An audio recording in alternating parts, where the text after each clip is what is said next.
Thank you so much for watching Eat and Talk. I want to make sure you guys know where to find us. We are currently on YouTube, Apple, and Spotify, and we're completely free for you to listen to. So make sure you check out all of our channels and subscribe to it. Also, if you want to further support us, you can find us at eatandtalkmn.com, where we also have available merch for you guys and links to all of our channels. Thank you so much for watching. Hey everybody, welcome back to Eat and Talk and Ramadan Mubarak. My name is Yusra, and today I have a special guest with us, Coobs, aka Noor, and this is the owner of Coobs restaurant, Mediterranean restaurant located in Eden Prairie. We're really excited to share his story and really dive in and talk about this food. And thank you so much for being here today. Yeah, thank you for having me on the podcast. Yeah. Ramadan Mubarak. Yes, Ramadan Mubarak to you too. And it's going to be tough because we're going to be talking about food and really good food while we're fasting. Yes. So bear with me if I start drooling or something. Yeah. So, but really, let's dive in to really talk about who are you, you know, before we get into Coobs, like who is Coobs? Share your story with us. We'd love to get to know you.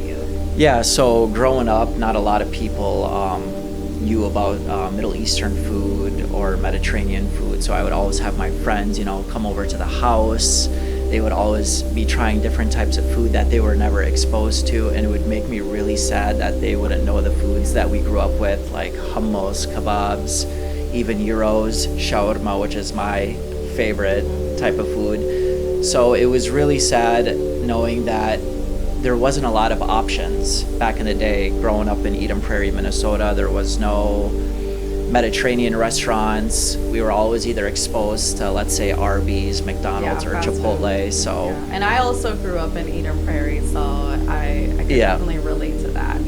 Yeah, there was only a couple of food options that you could eat out at every single night. So I wanted to make a name for myself, get the food out there, get the culture out there, and just really have people exposed to our types of food that we eat on a daily basis. Absolutely. And so is that something like growing up, like as a kid and adult, like were you in the kitchen? So growing up, my dad had a lot of restaurants. So at the age of 8, he would always, you know, take me with him, and I grew up learning how to cook, having, you know, the customer service, learning how to prep the food and everything. So at a young age, I was, you know, pretty much programmed to where I am at now. Yeah, no, mashallah, that's amazing, and I love that. And you're absolutely right, especially like Eden Prairie, you're right, it was really hard to find any type of international cuisine. And I mean, for me, it's different because our culture is really, so, you know, I really love Mediterranean food. But so when did you know, come up with Coobs Modern Mediterranean? Like, how did you find, I'm sure it's something that's been on your mind, you know, like what was the motivation for you to be like, okay, you know what, I want to bring this to my community? Yeah, so funny story is that my last name is Kubaitari, and no one could ever pronounce my last name.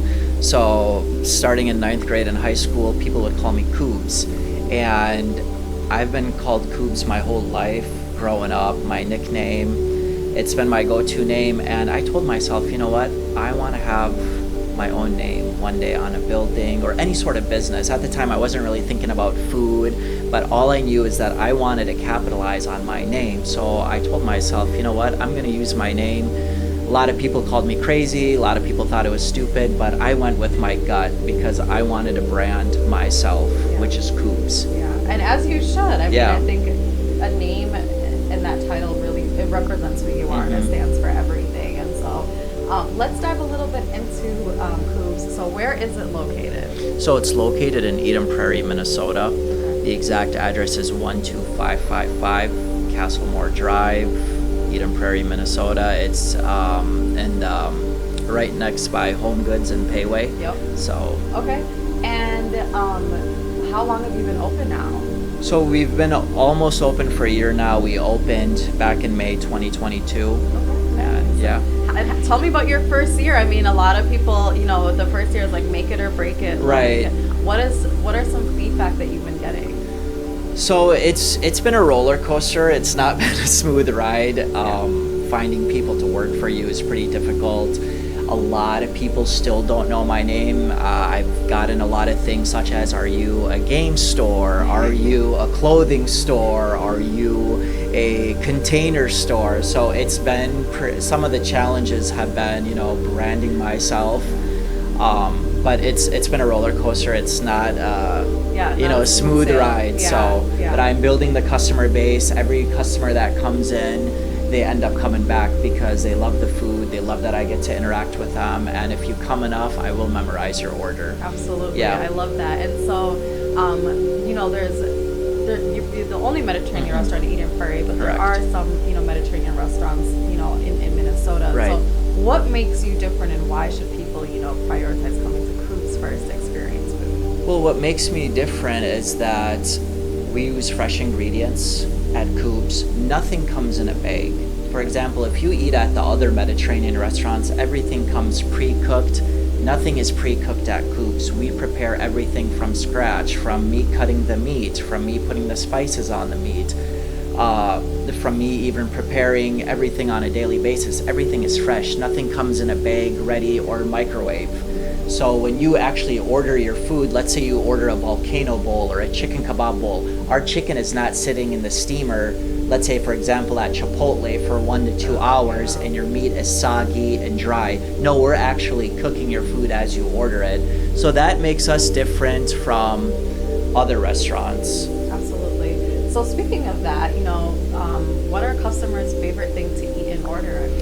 So right now, a trending bowl that has been famous at Coobs has been the volcano bowl. You get rice, hummus, cabbage, pickles, salad, and you get a full-size chicken breast with 12 different spices. This is when my stomach starts rumbling. Okay. Yeah, so and it has a different type of spice and kick to it, and every person I want to say that has tried the volcano bowl, they told me they've never had you know, a chicken marinated so well. And chicken is the most important thing that needs seasoning, honestly, because I get so upset when I order something and like the chicken is so bland. So I love that your chicken has flavor. That's absolutely amazing. And then how about you personally? Like, what's your favorite thing to eat there or make? So personally, I'm a kebab guy. I like the kebab feast. I like to eat it with my rice. I like my, you know, my chicken skewer, my beef skewer, my lamb skewer. So that's typically my favorite. I get the combination of, you know, different types of meat on my plate. Oh, and you guys have, that is lamb skewer. Yep. I love lamb skewers. Oh, that's so delicious. And it kind of reminds me, I mean, it's like, I don't go to Nuff Nuff, but I like their dynamic and their concept. So now I have like a halal version of Nuff Nuff. And I'm like, so no, that's really amazing. Absolutely. So tell us a little bit about now that, you know, you're coming into your first year and people are starting to hear about you. We see Coobs on the internet. You know, you're starting to grow and you're going to continue to grow as you're marketing.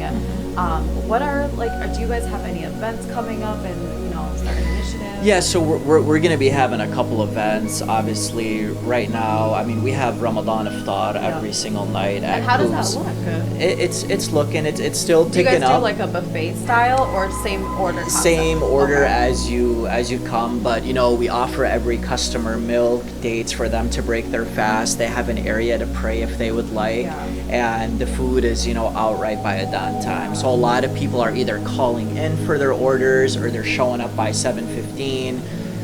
I don't know if there's around 7:30, 7:35 people are breaking their fast, so they're happy. That's good. And that's so inclusive that you have a space for like Muslim people to come in, and it's a safe space to come and break their fast and pray, because as you know, like if we go to restaurants and we need to break our fast and pray, there's not really a comfortable, clean, sanitary place to do that. Correct. So that's really important that you're able to include that at your restaurant. So I know, you know, you and I have, you know, talked a little bit off camera, and you know, expressed like the Somali communities would have been very supportive of like you and your business, and you're grateful and you want to honor them with a special thing. So tell me a little bit about what your experience has been with the Somali community, why you feel that way. The Somali community is united, so every time I connect with a Somali person, they always bring their friends, they bring their family members, so it's kind of a chain reaction effect. If you're on good terms with them, they're going to bring you more business. But The Somali community, they're really family oriented. So if they like something, they're gonna bring, their whole family to try something and get the word out there. So they've been really helping me market my business through word of mouth, taking pictures, posting me on social media, and I've had a pleasure with working with a lot of different Somali customers, helping get my name out there. Plus they like the food, and they like the service. Yeah, absolutely. And I forgot to ask him, what is your nationality, your background? So I'm American. I was born and raised here in the United States, but I have my family's from Syria, so I have a Syrian background. Okay. Yeah. Yes, that's amazing. And then I know you're looking, hopefully, like one day to kind of bring the Somali community together as well at Coobs, right? Okay. Yeah, so a lot of them have, expressed to me that they wanted Somali night at Coobs, and I told them we could definitely do that. So we have that event that's going to be coming up. I still haven't picked a date. Obviously, we have Eid that's going to be coming up in, less than 30 days. So we'll be celebrating Eid at Coobs. And then, of course, the 1-year anniversary. Yeah. So we have a couple different events coming. So if you follow us on TikTok, on Instagram, on the social media, you'll be updated on all those events. Absolutely. And we'll make sure that we add Instagram and TikTok and the website all on the bottom of our link. No, that's really exciting. Where, is this something that you want to expand? Like, where do you see the future of Coobs going? Yeah, I definitely would love to expand. I want everybody to know about Coobs. I'm trying to kind of break that threshold, not just be an independent restaurant owner, but have, a couple locations and even try to go statewide or even worldwide one day. So inshallah, we're working on it. You got to take baby steps. Yeah, and right now, you said it's just you. It's just me. One-man show. One-man show, correct. So how do you do it? That's something I know we're all wondering. It's tough. Yeah. You got to work 7 days a week. You have to be on your A game. Yeah, it's a very strict schedule. Like, for example, today I have to, put in a week in advance knowing that I'm going to come be on this podcast. So it is difficult. Yeah. You're going to be working 70 to 80 hours, but in the beginning, with any business that you do, you have to work a lot. You have to put in the hours, you have to put in the sweat, you have to put in the work. Yeah. Nothing's going to come easy. I get a lot of people that say, "Oh, well, you make it look so easy. How are you able to do it?" I've been doing this for a long time. When you do something for a long time, you kind of understand the dynamics and what you have to do in order to be successful. Absolutely. And what's your favorite part about being a restaurant owner? Honestly, my favorite part is I get to meet a lot of different personalities. Yeah. I get a lot of customers. I've met a lot of athletes. I've met, some celebrities, and I've just, met regular customers like you and I, who I get to interact with on a daily basis, who, you get to learn more about them, their lifestyle. So it's kind of nice seeing, different people every day. Yeah. So who are some of the cool people you met? After me, but who are some of the cool people that you met? I've met some NFL players that have come. They loved the food. Some guys that are trying to maybe train, make the team. They like that the food is fresh, it's authentic. Yeah. So, different personalities, different people. Is it the menu always the same? Is there sometimes like you add things or anything that changes with the menu that we could look out for? The menu's the same. The menu's the same. We sometimes have specials that are not on the website that catches people's eyes.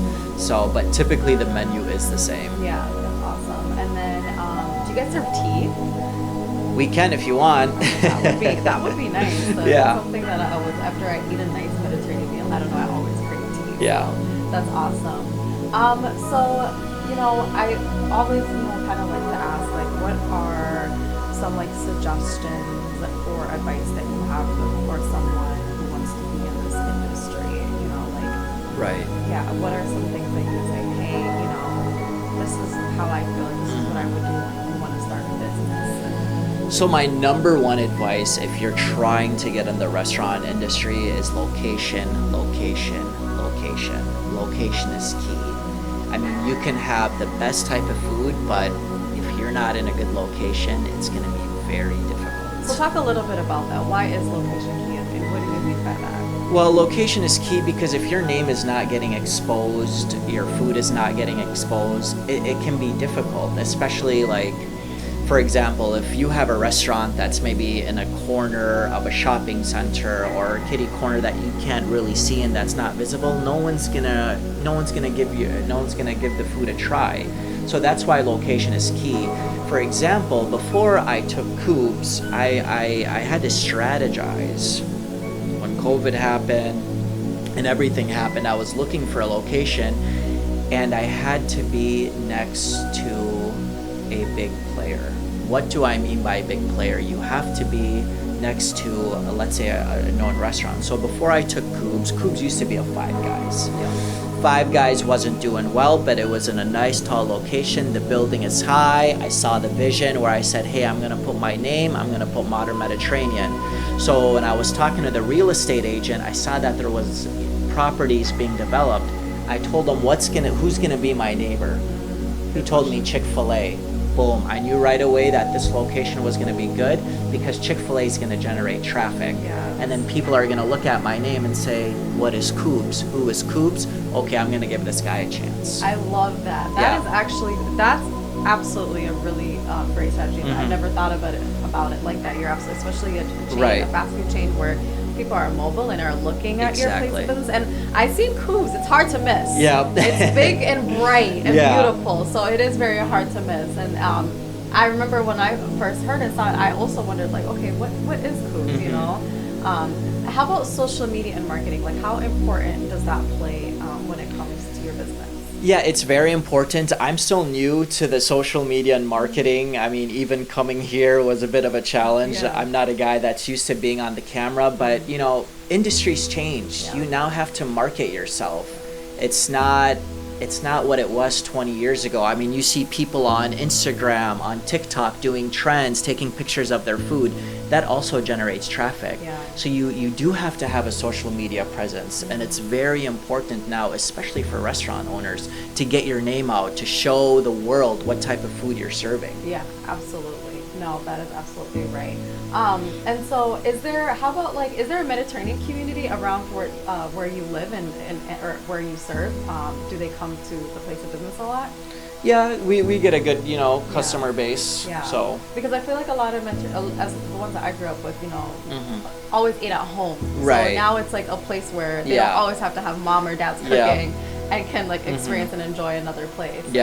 Yeah, no, that's awesome. Well, I really, thank you so much for sharing about like Coobs, Modern Mediterranean.